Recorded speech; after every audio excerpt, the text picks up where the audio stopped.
La pantalla del teléfono iluminó mi rostro en la oscuridad de la habitación. Eran las 11:30 de la noche de un jueves. Estaba leyendo un libro, disfrutando del silencio de mi departamento, cuando el mensaje de mi nuera, Bianca, interrumpió mi paz. Te dejamos a los niños por 10 días. Rodrigo me sorprendió con un viaje a las Maldivas por nuestro aniversario. Pasamos mañana a las 7 de la mañana a dejarlos. Tu hijo dice que tienes la copia de la llave, así que entraremos directo para no despertarte. Me quedé mirando las letras negras sobre el fondo blanco. 10 días, 2 niños. Leo de 5 años y Mía de 2, instalados en mi casa sin previo aviso. Mi maleta estaba abierta a los pies de la cama, perfectamente empacada con ropa ligera y trajes de baño. Yo también tenía un viaje.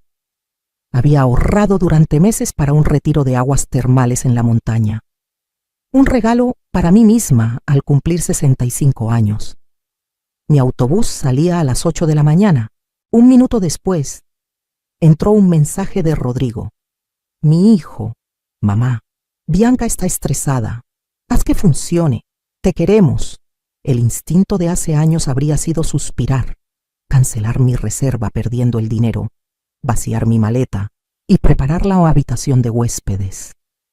Habría evitado que mi hijo tuviera un problema, pero esa Aurora ya no existía. Observé mi maleta, luego el libro en mi regazo. No sentí rabia ni pánico, solo una absoluta claridad. Tomé el teléfono y no respondí a ninguno de los dos. En su lugar, marqué el número de la recepción de mi edificio.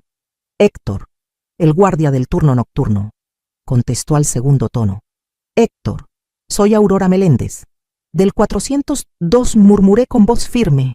Necesito que revoques el acceso de mi hijo y mi nuera en el sistema. Ahora mismo. ¿Todo en orden? Señora Aurora, preguntó Héctor, con un tono de leve preocupación al otro lado de la línea. Lo estará, respondí, acomodando mis lentes sobre el puente de la nariz. Bianca y Rodrigo tienen una llave física de mi puerta, pero necesito que su código para el portón principal quede desactivado. Y Héctor, si intentan entrar mañana por la mañana o dejar a los niños en el vestíbulo, no se lo permitas. Diles que no estoy disponible, ¿entendido? Desactivando el código en este momento. Que descanse. Colgué y dejé el teléfono sobre la mesita de noche. Me levanté lentamente. Caminé hacia la cocina y me serví un vaso de agua. Mi casa estaba impecable. Las revistas ordenadas, los cojines en su lugar, el aroma a lavanda flotando en el ambiente.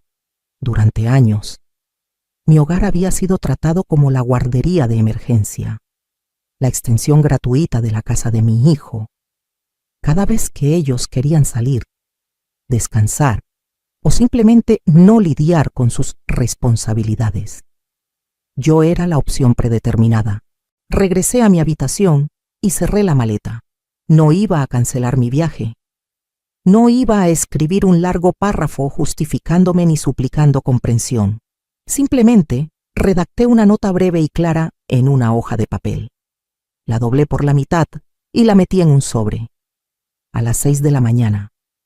Bajé al vestíbulo con mi equipaje, rodando suavemente por el suelo de mármol. Héctor ya estaba preparando el cambio de turno. Le entregué el sobre junto con un café caliente que le había preparado en mi máquina. Para cuando lleguen indiqué con una sonrisa tranquila. Me voy unos días. Disfruta el café. Héctor, buen viaje. Doña Aurora. Yo me encargo de esto.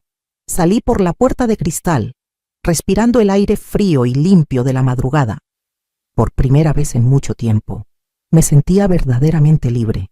A las 7:15, yo estaba sentada en la sala VIP de la estación de autobuses, saboreando un croissant y un té de manzanilla. Mi teléfono vibró sobre la mesa. Era un mensaje de Héctor. Llegaron, les entregué su sobre. La señora Bianca no se lo tomó bien. Se acaban de ir. Imaginé la escena con total nitidez. Bianca llegando con las maletas, la carriola, los niños medio dormidos y la seguridad de alguien a quien nunca se le ha dicho que no.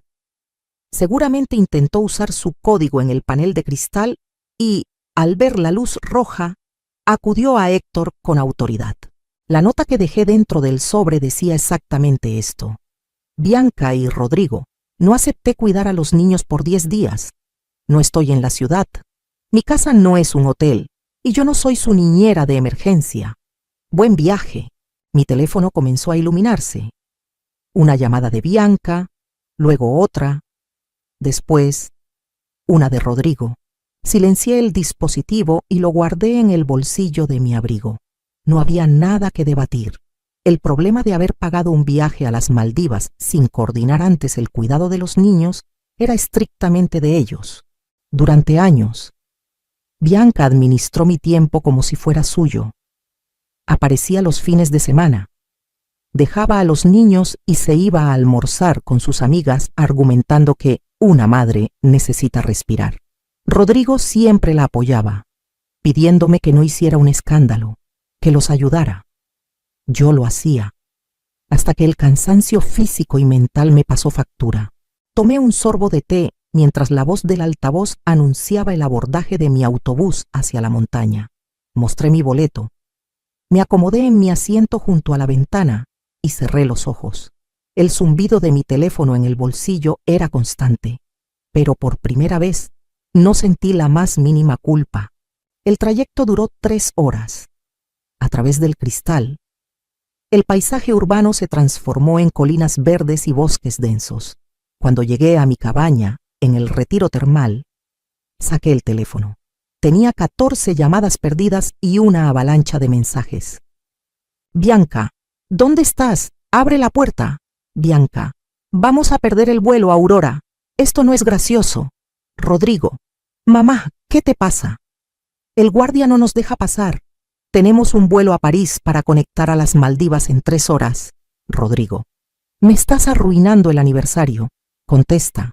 Me senté en el borde de la cama, sintiendo la suave textura del edredón bajo mis manos. Leí cada mensaje con calma. No había ni una disculpa, ni un debimos preguntar.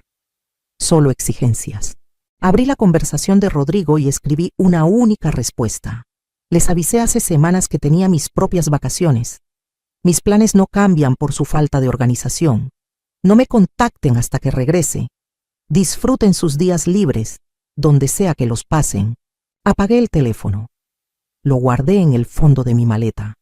Durante los siguientes 3 días, no existió Bianca, ni Rodrigo, ni las demandas constantes. Caminé por senderos llenos de neblina. Me sumergí en aguas volcánicas y dormí 8 horas seguidas sin que un niño saltara sobre mi cama o una nuera me pidiera dinero para la compra semanal. Me di cuenta de lo mucho que había reducido mi mundo para que ellos pudieran expandir el suyo. Había dejado de asistir a mis clases de pintura. Había cancelado cenas con mis amigas, todo para estar disponible. Mientras flotaba en el agua tibia, tomé una decisión. El límite no iba a ser solo físico, iba a ser total. Era hora de recuperar el control absoluto de mi vida. Encendí mi teléfono al 4.º día, justo después del desayuno. Las notificaciones llegaron en cascada, por los mensajes amargos de Rodrigo. Deduje que no lograron encontrar a nadie que cuidara a los niños a las 7 de la mañana. Perdieron el vuelo. Perdieron las reservaciones en las Maldivas. Nos costaste miles. Bianca, no deja de llorar. Eres una egoísta, decía el último mensaje de mi hijo, enviado la noche anterior. Suspiré, pero no respondí. En lugar de eso, abrí la aplicación de mi banco. Durante el último año, había permitido que mi tarjeta estuviera vinculada al pago del seguro del auto de Rodrigo y a la cuota mensual del club deportivo de Bianca. Solo hasta que nos estabilicemos. Me habían dicho. Esa estabilización nunca llegó, pero el viaje de lujo sí. Con 3 toques en la pantalla, cancelé ambas domiciliaciones. Luego, entré a la configuración de la tarjeta de crédito adicional que Rodrigo tenía para emergencias de los niños y la bloqueé permanentemente. No iba a discutir sobre dinero. No iba a gritar ni exigir que me devolvieran lo gastado. Simplemente cerré la llave. Si podían pagar un viaje al otro lado del mundo, podían pagar su propio seguro de auto y su gimnasio, el resto de mi retiro transcurrió en absoluta tranquilidad. Leí, descansé y respiré aire puro. Cuando finalmente llegó el día de volver, me sentía diferente. Caminaba más recta. La carga invisible que llevaba en los hombros se había desvanecido. Sabía que al regresar a casa habría un enfrentamiento, pero ya no le temía. Había dejado de ser la espectadora de mi propia vida para convertirme en la dueña de la puerta de mi casa y de mi billetera. Llegué a mi departamento un martes al mediodía. El lugar me recibió con el mismo silencio reconfortante que había dejado. Desempaqué despacio, puse música clásica a volumen bajo y me preparé una ensalada. Sabía que no tardarían en aparecer. A las 6 de la tarde sonó el timbre. No era el timbre de la calle, sino el de la puerta de mi departamento. Alguien los había dejado entrar al edificio, probablemente algún vecino distraído. Caminé hacia la entrada. Comprobé que la cadena de seguridad estuviera puesta y abrí la puerta unos centímetros. Ahí estaban. Rodrigo tenía el rostro tenso y los brazos cruzados. Bianca lucía furiosa, sosteniendo su costoso bolso de diseñador con fuerza. Los niños no estaban con ellos. «Abre la puerta», mamá exigió Rodrigo, intentando empujar la madera, pero la gruesa cadena lo detuvo. «Podemos hablar así», respondí, manteniendo mi tono de voz nivelado, sin rastro de enojo. «¿Te parece normal lo que hiciste?», estalló Bianca, acercándose a la rendija. «Perdimos nuestro aniversario, el dinero de los boletos. Todo porque fuiste incapaz de cuidar a tus propios nietos unos días. Eres su abuela. Es tu obligación». Mi obligación terminó cuando crié a mi hijo. La miré directamente a los ojos, ignorando su tono elevado. Su obligación como padres es organizar el cuidado de sus hijos antes de comprar boletos de avión. «No tenías por qué irte», intervino Rodrigo. «Fue un capricho. Podrías haber ido a ese lugar cualquier otro día, y ustedes podrían haberme preguntado antes de decidir por mí». Esbocé una sonrisa breve, casi imperceptible, pero asumieron que mi tiempo no vale nada. Ahora saben que sí vale. ¿Necesitaban algo más? Porque tengo cosas que hacer. Rodrigo golpeó el marco de la puerta con la palma de la mano. Frustrado por mi tranquilidad y por la cadena de metal que le impedía el paso. «¿Nos debes ese viaje, mamá? O al menos la mitad del costo de los boletos. Nos dejaste tirados a última hora y el seguro de la aerolínea no cubrió la cancelación». En lugar de reaccionar a su tono acusatorio, me di la vuelta lentamente. Caminé hacia la consola de madera en la entrada de mi sala. Abrí el primer cajón y saqué una gruesa carpeta azul que había dejado preparada la noche antes de irme a la montaña. Regresé a la puerta y la deslicé por la pequeña abertura hasta que Rodrigo, por puro reflejo, tuvo que tomarla. «¿Qué es esto?», preguntó, frunciendo el ceño mientras hojeaba las primeras páginas llenas de recibos y estados de cuenta impresos. «Esa es la suma exacta de los pagos que he hecho por ustedes en los últimos 12 meses», expliqué calmadamente, apoyando una mano en el borde de la puerta.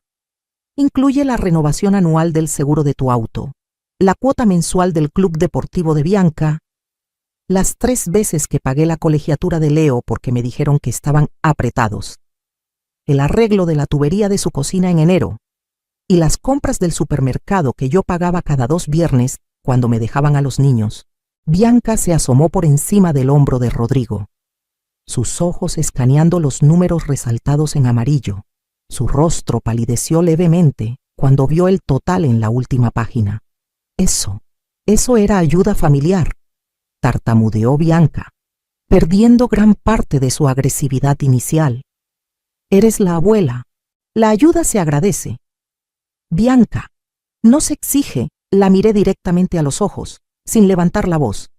«Y ciertamente, no se utiliza para financiar viajes de lujo en secreto mientras yo cubro sus gastos básicos. El total de esa carpeta supera ampliamente lo que perdieron de su viaje a las Maldivas. Estamos a mano». Rodrigo abrió la boca para replicar, pero lo interrumpí con un gesto suave. «Por cierto, como se habrán dado cuenta, las domiciliaciones en mi tarjeta han sido canceladas definitivamente. y la tarjeta extra para emergencias está destruida. A partir de hoy, sus finanzas son 100% suyas. Si pueden planear un viaje al otro lado del mundo, pueden pagar su propia vida. No puedes hacernos esto de un día para otro, exigió Rodrigo, apretando la carpeta. Ya lo hice, respondí. No habrá más dinero. Y si vuelven a presentarse aquí para gritar, llamaré a Héctor para que los acompañe a la salida. Buenas noches. Cerré la puerta con un empujón firme y pasé el pestillo de seguridad. Escuché un par de murmullos tensos en el pasillo y el sonido de sus pasos alejándose hacia el ascensor. No me temblaban las manos, pero el trabajo aún no estaba terminado. Ahora tenía que limpiar mi casa por dentro. A la mañana siguiente, me desperté con un propósito claro. Preparé una taza de café negro. Me puse ropa cómoda y comencé a recorrer mi departamento habitación por habitación. Era hora de eliminar todas las anclas físicas que Bianca y Rodrigo habían dejado para adueñarse de mi espacio. Comencé por el cuarto de huéspedes, que en los últimos 2 años se había convertido en su bodega personal. Saqué el corral desarmable de Mía, una caja llena de juguetes que Leo ya ni siquiera usaba, y un par de abrigos caros que Bianca había dejado olvidados desde el invierno pasado porque ocupaban mucho espacio en su closet. Luego pasé a mi propio baño. Retiré las botellas de champú infantil, pero también un costoso set de cremas faciales que mi nuera guardaba en mi botiquín para cuando decidía quedarse a dormir después de una fiesta. En el armario del pasillo, encontré la caja de herramientas de Rodrigo y hasta un par de zapatos deportivos. Fui metiendo todo en 3 cajas de cartón grandes que le había pedido al conserje. Lo doblé y acomodé con método, sin rabia, solo con la precisión de alguien que está recuperando su territorio. A la 1 de la tarde, llamé a un servicio local de fletes. Les pagué en efectivo por adelantado y les di la dirección exacta de la casa de mi hijo. No necesitan tocar el timbre. Solo dejen las cajas apiladas en la entrada de su puerta principal. Le indiqué al chófer mientras subían las cosas a la camioneta. Le entregué una pequeña nota adhesiva para que la pusiera en la caja superior. El texto era simple. Sus pertenencias, saludos, Aurora. 2 horas más tarde, mi teléfono vibró sobre la mesa de la cocina. Era una ráfaga de mensajes de texto de Bianca. ¿Es en broma? ¿Nos envías la ropa en un flete? ¿Estás expulsando a tus propios nietos de tu casa? Leo vio sus juguetes en las cajas y está llorando. No puedo creer lo rencorosa que eres. Leí las líneas en la pantalla, pero no sentí la urgencia de defenderme. No estaba expulsando a mis nietos, estaba devolviéndole a los padres su responsabilidad. Cada crema, cada zapato y cada biberón dejado aquí era una excusa para que ellos entraran sin avisar. Silencié las notificaciones de su contacto y dejé el teléfono a un lado. Me quedé de pie en el centro de mi sala, sin la silla alta en la esquina, sin los juguetes debajo del sofá y sin la constante sensación de que alguien llegaría a invadir mi paz en cualquier momento. El departamento se veía mucho más grande. El aire se sentía más ligero. Me senté en mi sillón favorito. Tomé mi libro y comencé a leer. Sabía que Rodrigo no se rendiría tan fácilmente y que pronto intentaría buscar otra forma de volver a abrir mi billetera. Pero por primera vez, yo tenía la ventaja. Pasaron 3 semanas de silencio absoluto. Rodrigo intentó aplicar la ley del hielo, convencido de que la soledad me haría quebrar y rogar por ver a mis nietos. Se equivocaba. Aproveché esas semanas. Me inscribí nuevamente en mis clases de pintura al óleo. Redecoré la sala, moviendo los muebles para aprovechar mejor la luz de la mañana. Incluso cambié el cilindro de la cerradura de mi puerta principal, no porque temiera por mi seguridad, sino como un acto definitivo de cierre. Esa llave antigua que Bianca tanto usaba ya no abría nada. El cuarto viernes sonó mi teléfono. Era Rodrigo. Su tono era excesivamente casual, casi forzado. Hola, mamá, ¿cómo estás? Los niños te extrañan. Yo también los extraño, respondí con sinceridad, apoyando mi pincel en la paleta. ¿Cómo han estado bien? Oye, Tuve un problema con la tarjeta en el taller. Quise pagar la renovación del seguro y rebotó. ¿Crees que puedas activar la tarjeta de emergencia solo por hoy? Te lo transfiero la próxima semana. Sonreí ante la previsibilidad de la situación. No me llamaba por los niños. Me llamaba por la realidad de sus facturas. Ese es tu gasto, hijo, murmuré, sin alterar la calma en mi voz. Como te dije, esa tarjeta ya no existe. Tendrás que solucionarlo. Mamá, no puedo circular sin seguro. Su voz subió una octava. Bianca me va a matar. Usamos el dinero del mes para cubrir lo que perdimos del viaje. Entonces te sugiero que uses el transporte público hasta que cobres tu quincena. Hablamos luego. Rodrigo. Colgué antes de que pudiera empezar a negociar. Ya no había debates. Las reglas habían cambiado y él tendría que aprender a vivir en este nuevo orden. Meses después, la dinámica se había asentado. Fue difícil para ellos al principio. Bianca y Rodrigo tuvieron que asumir sus roles, ser padres a tiempo completo. Tuvieron que pagar niñeras, ajustar sus presupuestos y dejar de salir a cenar cada fin de semana. Un sábado por la mañana, Bianca me escribió. Fue un mensaje corto, sin exigencias.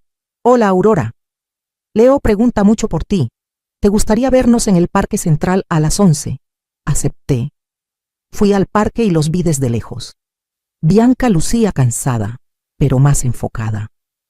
Ya no tenía esa postura altiva de quien cree que el mundo le debe algo. Jugué con Leo en los columpios y le di de comer a los patos con Mía. Fue hermoso. Pude ser la abuela divertida, sin la carga de ser la madre sustituta. A la 1 de la tarde, me despedí. Tenemos que ir a hacer el súper, dijo Bianca, vacilante. ¿No quieres que los niños vayan contigo un rato y paso por ellos más tarde? La miré fijamente. Ella bajó la mirada, entendiendo su propio error. No respondí con una sonrisa amable pero impenetrable. Tengo planes esta tarde. Que les vaya bien en las compras. Me di la vuelta y caminé hacia mi casa, mi refugio. Entré, cerré mi nueva cerradura y respiré profundo. No hubo reuniones familiares dramáticas, ni llantos de perdón, ni abrazos de película. Solo límites reales y prácticos. Mi vida no era perfecta, pero finalmente me pertenecía por completo. Y eso, para mí, era más que suficiente. Al final, aprendí algo muy valioso: decir no. No me convierte en una mala madre, ni en una abuela egoísta. Durante gran parte de mi vida, creí que el amor familiar significaba estar siempre disponible, ceder mis espacios y resolver los problemas ajenos en silencio. Pero con el tiempo me di cuenta de que el amor sin respeto por el otro termina convirtiéndose en simple conveniencia. Poner límites no es una declaración de guerra, ni significa dejar de querer a los nuestros. Es simplemente ponerle un candado a la puerta de nuestra propia paz mental. No hace falta gritar, discutir eternamente, ni justificarnos por nuestras decisiones. A veces, la respuesta más poderosa es una acción tranquila y cotidiana, devolver una responsabilidad a quien le pertenece, cerrar la billetera y reclamar nuestro propio tiempo. Nuestros años, nuestra energía y nuestra tranquilidad tienen mucho valor, y protegerlos no es algo por lo que debamos pedir perdón jamás.